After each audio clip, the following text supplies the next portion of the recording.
Picture this, Berlin, 1936.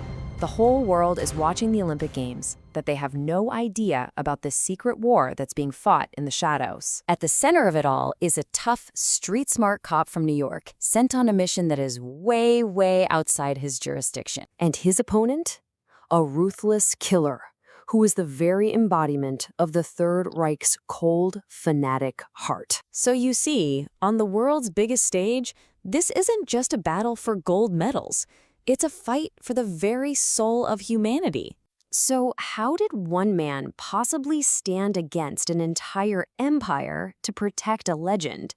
This question is at the absolute core of Outrunning Hitler, which is an incredible historical thriller that, get this, throws you right into the middle of the action from page 1. So our story just explodes onto the streets of Berlin. We're with NYPD detective David Nathan, and he is in the middle of a desperate, frantic chase. And right from this first moment, the danger is just, you can feel it.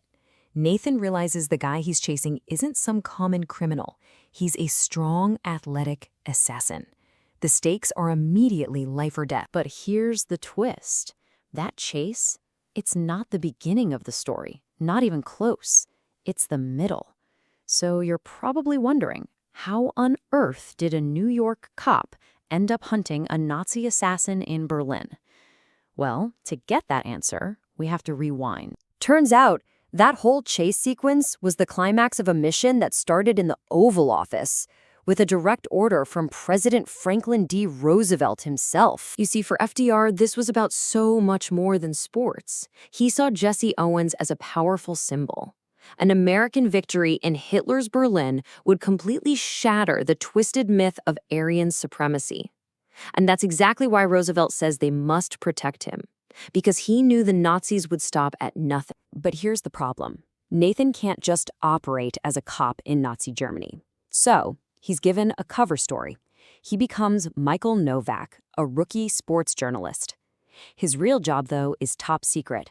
Act as a bodyguard for Jesse Owens, who has no idea his life is in danger. And the stage for this secret mission?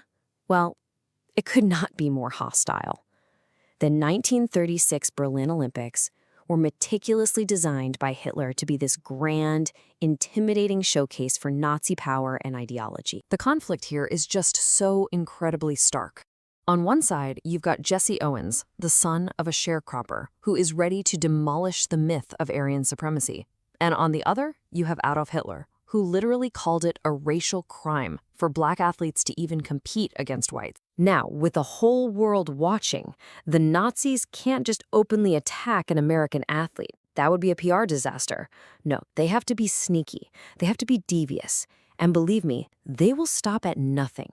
And so it begins. A relentless, escalating campaign of sabotage. The goal?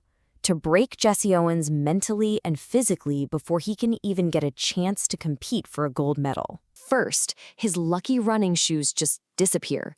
Then, a fake telegram shows up claiming his wife is terribly ill and he needs to rush home. Then, it gets worse. A massive truck tries to run him off the road. Every single plot is more dangerous than the last, and Nathan is the only one who can stop them. But Nathan isn't completely alone in this. He gets a very unexpected, and let me tell you, very unpredictable ally. Her name is Eleanor Holm. She's a gold medal Olympic swimmer who'd actually been kicked off the U.S. team for partying too much. She's incredibly sharp, super witty, and she sees right through Nathan's journalist disguise when she stumbles upon his pistol. So together, this really unlikely duo, the grim, serious detective and the glamorous, defiant swimmer, they start to realize these aren't just random attacks. This is a full-blown conspiracy, orchestrated by powerful men like Goebbels and Goring, all of them desperate to please their Fuhrer. All of this leads to the final day of competition. Owens is about to run in the 400-meter relay. It's his shot at a historic 4th gold medal. But of course, the Nazi conspiracy has one last, and this time deadly, card up its sleeve. In the final moments right before the race, Nathan uncovers the ultimate plot. This isn't about sabotage anymore. This is about assassination, right there in front of 100,000 spectators. The assassin's plan is terrifyingly precise. There's a sniper who has identified the one single moment of perfect stillness, that split second before the starting gun fires, to take the shot. It's a moment when Owens will be completely motionless, making it an almost impossible shot for a bodyguard to prevent. So, does the assassin get the shot off? Does Nathan stop him? What you've just heard is honestly just a fraction of the breathless, heart-pounding action that's packed into this story. If you want to find out how Detective David Nathan races against the clock to stop an assassin and save a legend, you have got to read the book, Outrunning Hitler. And look, this isn't just some made-up thriller. It is meticulously researched. The author, Harvey Ardman, is a veteran journalist and documentary producer. We're talking credentials from PBS, Northwestern, and Columbia.